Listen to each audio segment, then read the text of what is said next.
besar dana yang kita berikan itu, otomatis kita dapat kamarnya yang agak lebih lapang. Waktu saya menjadi dirjen pertama kali, saya menyaru dan betul itu terjadi. Hukum pidana ini tidak boleh dijadikan strategi utama dalam penegakan hukum.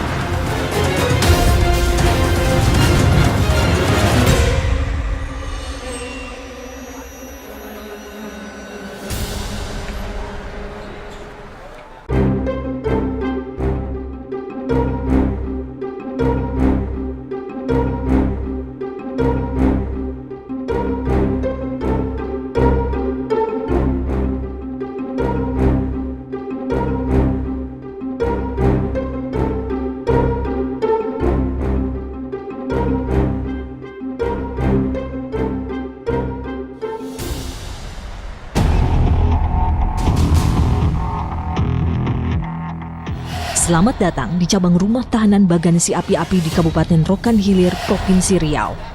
Penjara terpadat se-Indonesia. Bangunan cabang rutan Bagansi Api-Api dijejali hingga 771 orang yang terdiri dari 389 tahanan dan 382 narapidana. Padahal cabang rutan ini idealnya hanya berkapasitas 125 orang. Kondisi padat membuat cabang rutan Bagansi Api-Api mengalami overkapasitas hingga 517%. Alhasil, kondisi sesak dan pengap harus dialami oleh para warga binaan dalam rutan. Mengapa di sini ada napi dan ada narapidana, ada napi dan ada tahanan juga? Karena sebenarnya memang yang di rutan itu memang nggak boleh ada napi. Cuman persoalannya saat ini adalah hampir UPT seluruh Riau, khususnya Riau ya, mereka juga sudah over kapasitas. Nah, kalau kami selama di sini, ini rutin kami memindahkan, sebulan sekali memindahkan. Cuman persoalannya adalah UPT lain yang ada di Riau ini mau menerima nggak, terkendala juga memindahkan juga di sana over kapasitas.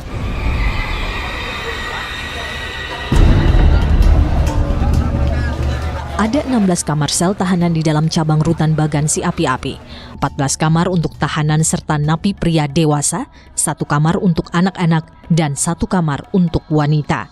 Masing-masing sel dihuni hingga puluhan warga binaan. Sebuah kamar sel berukuran 4 x 6 meter yang seharusnya menampung 7 orang ditinggali nyaris 50 orang. Belum lagi ada toilet berukuran 1,2 meter di dalamnya.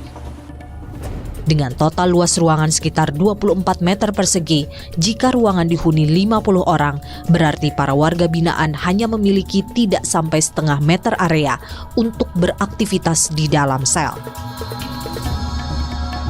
Penggunaan tempat tidur bertingkat menjadi cara agar puluhan warga binaan bisa tidur dalam satu ruangan. Ini untuk tempat tidur yang untuk di bawah. Nah, ini dia semua. Yang mana istilahnya bisa untuk tidur, saling kenal bang ya? Kita tidur gitu. Ini saling kenal semua? Iya, kita harus wajib untuk saling kenal. Wajib untuk saling kenal semuanya. Dan hubungannya baik? Tetap untuk menjaga hubungan baik lah paling utamanya. Selain di sini, di mana lagi? Ada di sini juga, ada di sini. Di bawah. Di bawah ada juga. Terus yang kedua di sini? Di sini bagian di atas. Ketiga, yang kita baru di atas.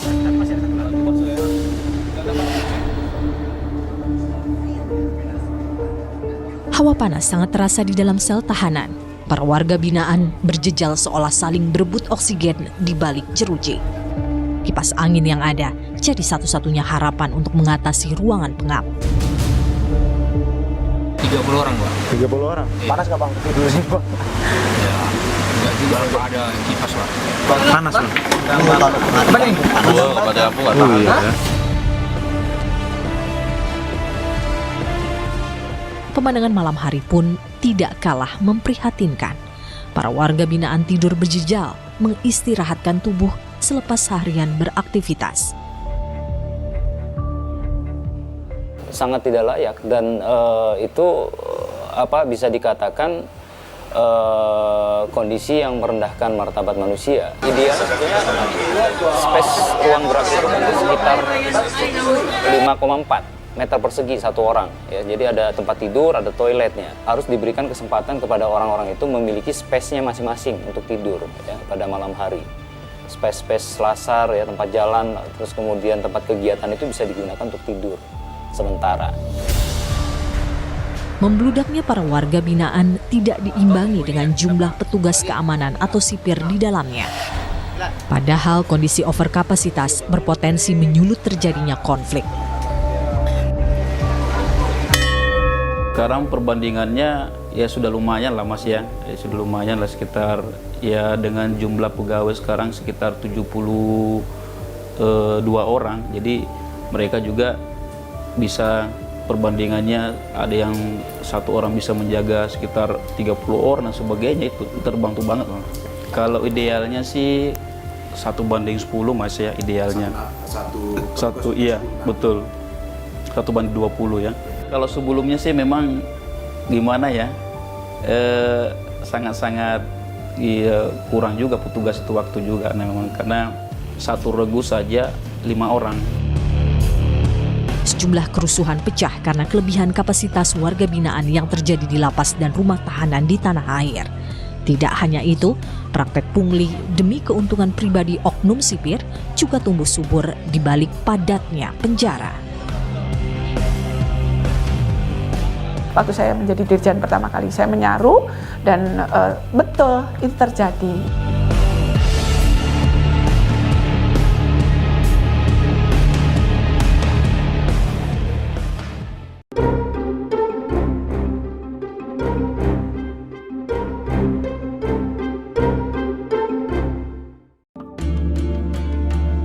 Saat ini, hampir seluruh penjara di tanah air mengalami kelebihan kapasitas. Data Kementerian Hukum dan HAM mencatat jumlah napi maupun tahanan mencapai 255.702 orang yang tersebar di sejumlah penjara.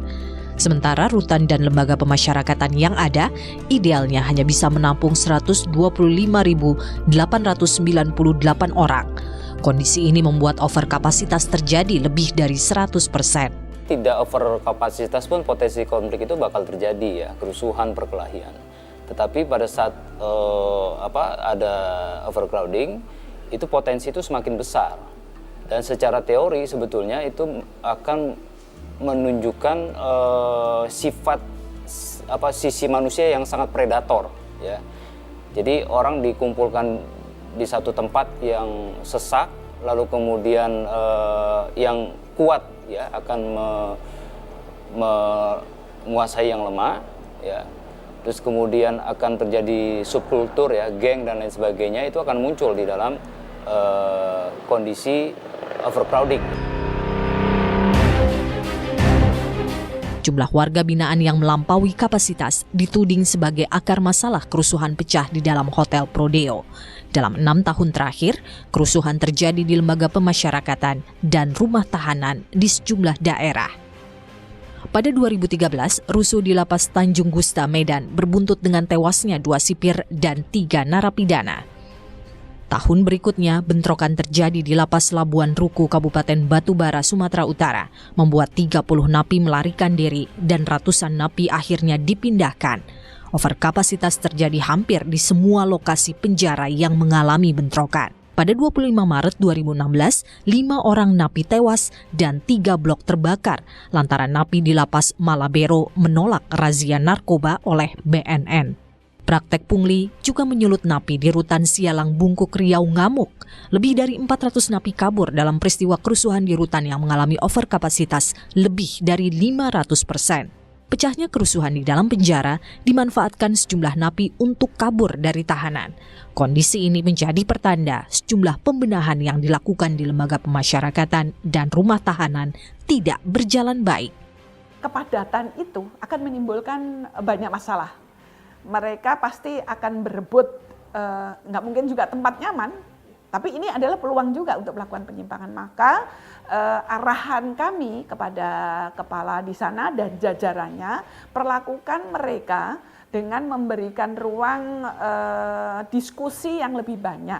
Jadi berikan kepada mereka ruang diskusi lebih banyak, hak-hak yang menjadi hak dasar mereka, contoh makan, minum, penuhi.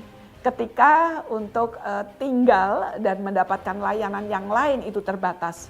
Harus ada fokus lebih humanis.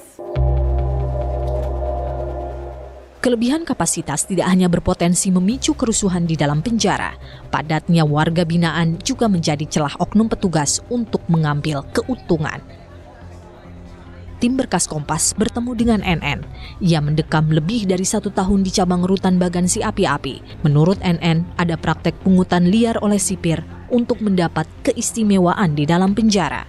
Kalau yang membayar itu biasanya kamarnya ada yang lebih bagus. Maksudnya itu tingkat kepadatannya lebih kurang.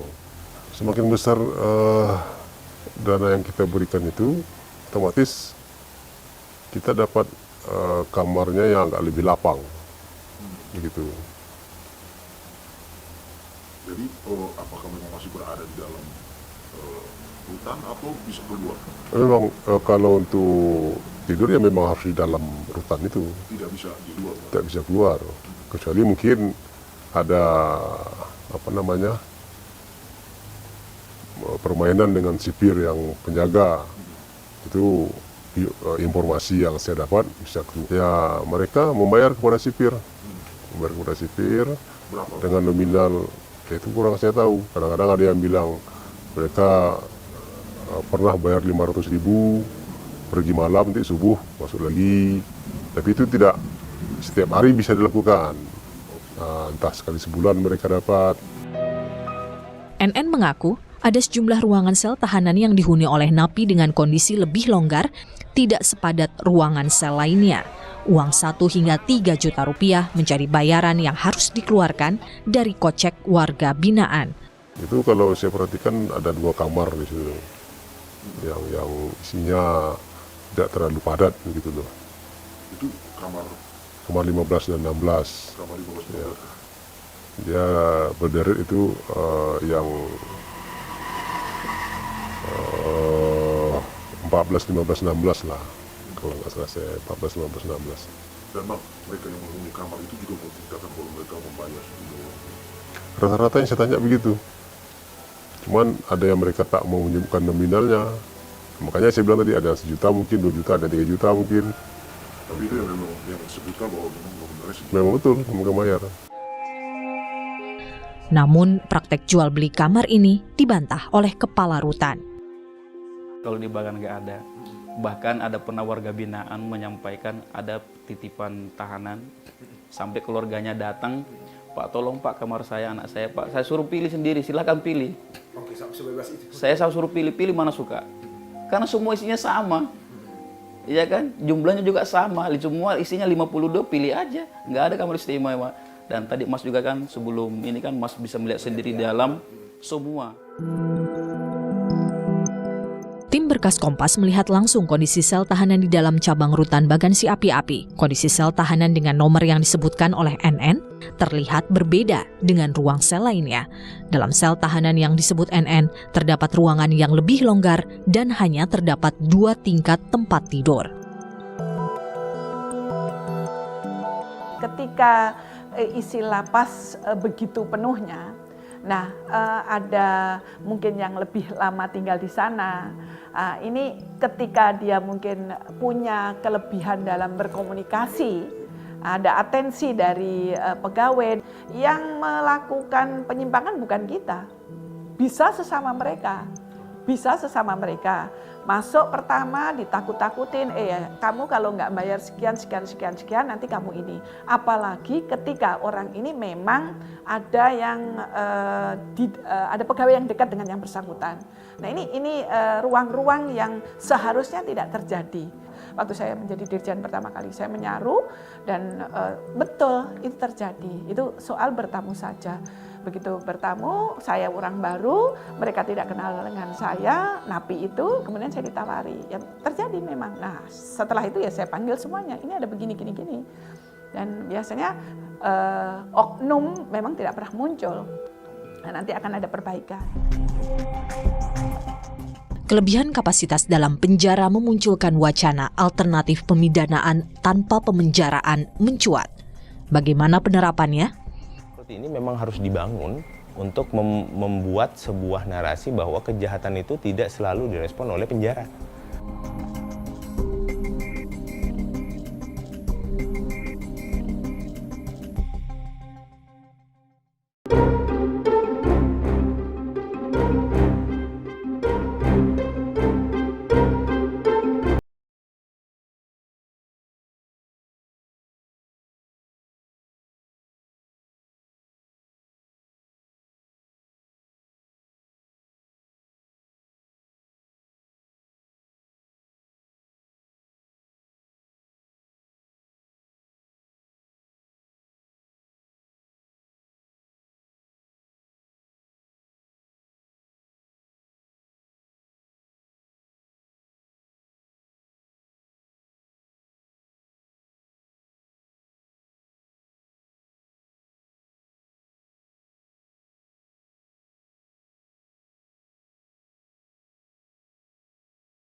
Isi ini pemerintah harus mengeluarkan uang 18 triliunan. Ini dari mana gitu, dan tentu bukan hanya untuk membangun saja. Ketika kita membangun lapas rutan baru, ada ikutannya sumber daya lainnya, contoh sumber daya manusianya, sarana prasarana, terus kemudian dukungan yang lainnya. Nah, ini butuh anggaran yang cukup besar. Napi kasus narkoba menjadi penghuni terbanyak di dalam penjara. Tidak hanya bandar dan pengedar, jumlah pengguna narkoba yang dibui juga membludak. Mengapa narapidana kasus narkotika sebanyak itu memenuhi lapas dan rutan? Karena diakibatkan terjadinya kriminalisasi terhadap penyalahguna dan korban penyalahguna narkotika. Bagaimana itu terjadi kriminalisasinya? Undang-undangnya sendiri yang mengatur tentang penyalahguna itu hanya ada di pasal 127. Jungtonya pasal 102. Nah, pasal 127 sendiri tidak mengkriteriakan atau tidak mengkategorikan perlakuan peradilan terhadap penyalahguna, pengedar dan bandar. Sistem pemidanaan bagi pengguna narkoba jadi sorotan.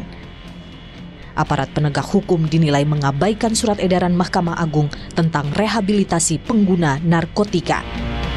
Surat edaran Mahkamah Agung nomor 4 tahun 2010 mengatur tentang batasan jumlah barang bukti seseorang bisa disebut sebagai pengguna narkoba.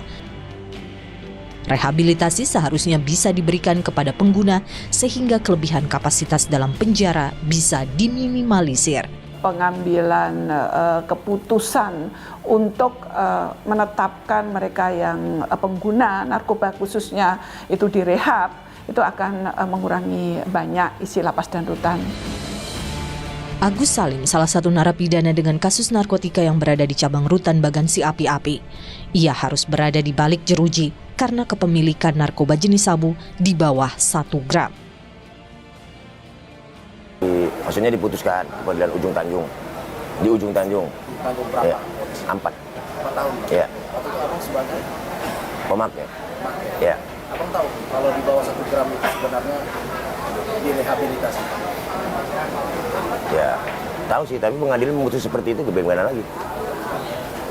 Tahunya setelah putusan atau sebelum? Udah putus.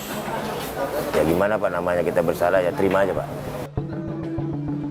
Perbedaan dalam penafsiran oleh aparat penegak hukum seringkali terjadi.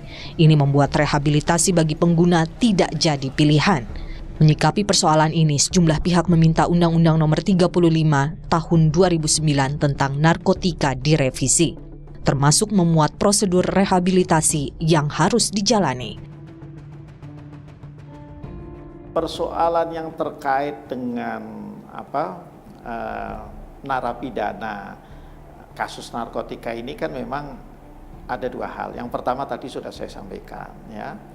Yang disampaikan adalah pertama ya kita mesti perbaiki rumusan. Karena kan rumusan yang ada sebetulnya ada yang menganggap sudah cukup jelas ya. Pasal 127 di mana meletakkan prinsip bahwa penyalahguna murni itu bukan dikirim ke penjara, tapi dilakukan rehabilitasi. Tapi kan dalam pelaksanaannya tidak seperti itu, karena penegak hukum itu punya sisi pandang yang lain. Nah, kita harus selesaikan ini persoalan adanya perbedaan sisi pandang ini, ya, nanti di revisi Undang-Undang Narkotika. Tidak hanya soal pengguna narkotika yang banyak dijebloskan ke dalam penjara, overkapasitas rutan dan lapas juga ditengarai akibat pemberian hukum pidana penjara bagi kasus tindak pidana ringan. Tanpa proses mediasi, kasus pidana ringan banyak yang berakhir di meja hijau. Berkaitan dengan hal itu, sebenarnya hukum pidana ini tidak boleh dijadikan strategi utama dalam penegakan hukum.